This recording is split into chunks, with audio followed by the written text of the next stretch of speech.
Jamie, I want you just for a moment. I know that you've been involved. I know that you know conservative people. A few. A few. What is it when you talk about conservative values, right? I mean, put aside like the corporate power, whatnot. Let's just look at like the where it all emanates from. There's a certain belief in the way the family unit should work. What is that marked by? That dynamic?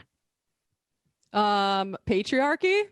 And what does that mean? Like, what does that mean for everybody who's not within the family, who's not in that, who's not the patriarch? Yeah.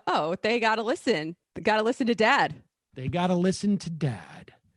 They must recognize the authority and supplicate themselves to that authority. But not if it's about masks. Here is Fox and Friends. As a mom, all of our girlfriends, I'm sure, number one question when you see your friends, Rachel, is probably the same as I'm getting.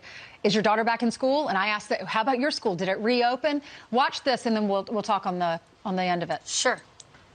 When I dropped my son off for college, I was really struck by how compliant, again, happy the kids are being safe, but I thought it was, really odd in an American university where we see, so much compliance, which again, for the health safety is good. But what are the long-term repercussions? Rachel?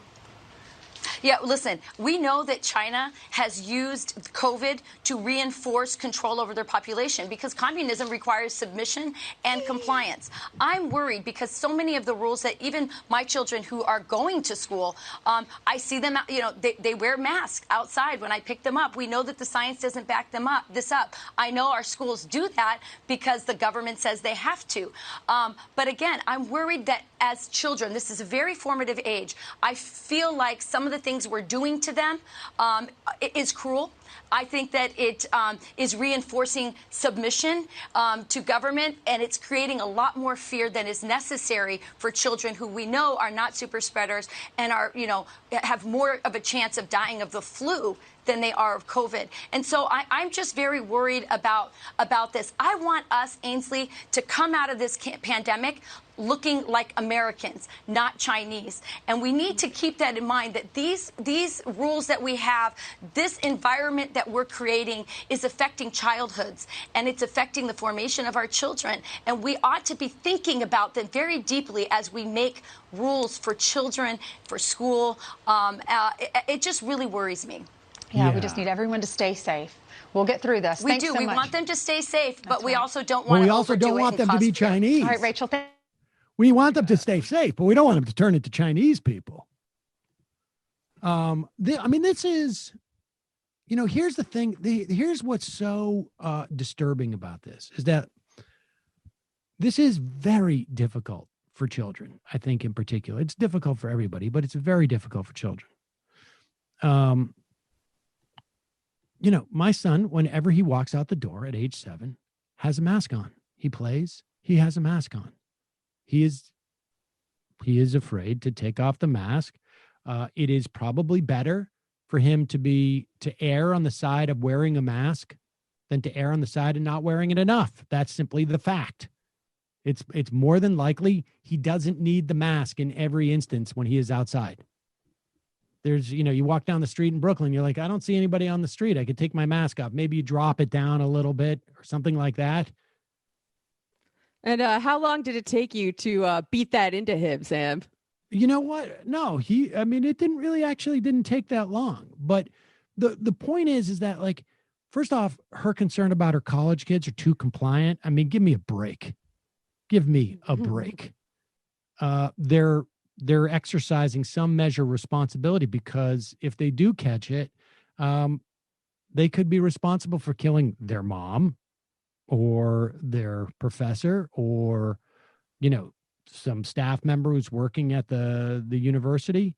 I mean, it's just the and amazing. They probably don't want to get it themselves either. And, there are a lot of long-term implications for catching COVID. I mean, it does not impact younger people as much as older people, but you don't have the ability to contain it. Yeah, it You don't still have sucks. Like, you will feel really crappy for a while at the very least if you get it. At the very least. But that's not enough. I think that in and of itself is not enough to warrant people behaving like they're behaving now. But the fact is that you could implicate the rest of society, and you don't know who it's going to be. And this idea that, like, and here's the amazing thing, there was an opportunity to not put the onus on children as much as we have had to. And that is, had the adults been more responsible with this, had their network not pretended it was a hoax for 4 or 5 months actively, and so that, like, huge swaths of the country still think it's a hoax and don't react to it. I mean, then we could have prevented the children maybe from having to do this. But this is not a failure of, this is a failure of the adults to not maintain some type of responsibility in this situation. And that's what's sort of like, just so decrepit about what they're doing. Like, to leverage their own failure of warning people to wear masks, they are now using the fact that their children have to be careful. It's just, it's grotesque. No, of course. I also find it somewhat telling that the implication here is the only reason why someone would wear a mask is because they're being forced to by some authoritarian government, and not out of genuine concern for other people and perhaps for themselves, right? Exactly. Like, communism doesn't require compliance and obedience in order to work. It requires cooperation and communal mindedness. And the fact that children are figuring out how to do this without having to be browbeaten by some authoritarian force shows that people are generally cooperative. And I would also remind that numbnut that in China right now, they don't have to wear masks like we need to wear masks because they initially got it under control. Yeah, with authoritarianism. Well, that's the other thing is, like, what is her position on what the DHS has been doing throughout this entire time, right? Like, yeah, exactly. Like, did it bother you when there was unmarked cars arresting people? Have you been out protesting the story? And, this is super disturbing. Super disturbing.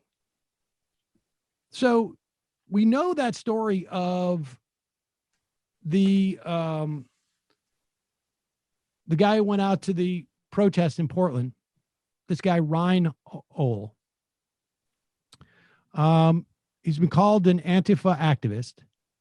He was named in the news media as the focus of an investigation, allegedly killed a right-wing protester in Portland. And the police, apparently, federal officials, located him, and they claimed that they attempted to arrest him, but he went for a gun. And now appears that every single eyewitness to the event witnessed 2 unmarked cars drive up on this guy as if it was a raid, fine, jump out of their car, immediately begin firing, shooting him dead. Before it even appeared like he even had awareness of what was going on. And I mean, this is witness after witness.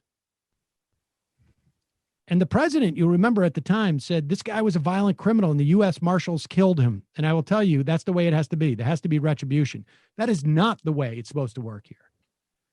And apprehend this guy, arrest him, give him a fair trial,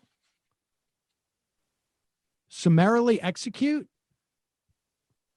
Where is Duffy Campos or whatever her name is? I mean, if she's worried about authoritarianism, that's a bit of a problem.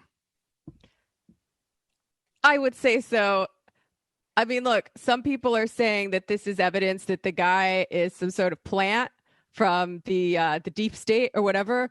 I'm not willing to discard that theory yet, but either way, it's evidence of some bad stuff, right? Yeah, like the DHS owes it to us to, give them a trial so we know actually what's going on. You can't just ice them because that's how you silence informants, which we also know that law enforcement uses. Well, look, I mean, the bottom line is that, that's also has to do with just the question of justice in this country. I mean, it's a bedrock principle, it seems to me. You must, at the very least, create all opportunity for there to be justice in this instance. Justice means you go into court and you weigh it out, flawed as it is. I don't know why they would have done this. I don't know if it's like a Whitey Bulger situation or not, but I find it equally plausible. And now we can't know. Honestly. They need to be held to account. Like the idea that this really was an Antifa guy and they did an extrajudicial killing of him and execution. I find that believable. The idea that he was an informant or a plant of some sort and they're cleaning up after themselves, also believable. Yeah, but all those theories, one way or another, it doesn't matter. It doesn't matter which scenario is the accurate one. I mean, if you're going to get out there and be afraid that your college students are subjected to authoritarianism because they're having to wear masks during a pandemic, I got news for you. You've got a lot of appointments that you've missed in terms of like worried about other issues. If your big issue is authoritarianism, as evidenced by, people wearing a mask in a pandemic, there's a lot of things that should be on your plate right now that should require your more immediate attention.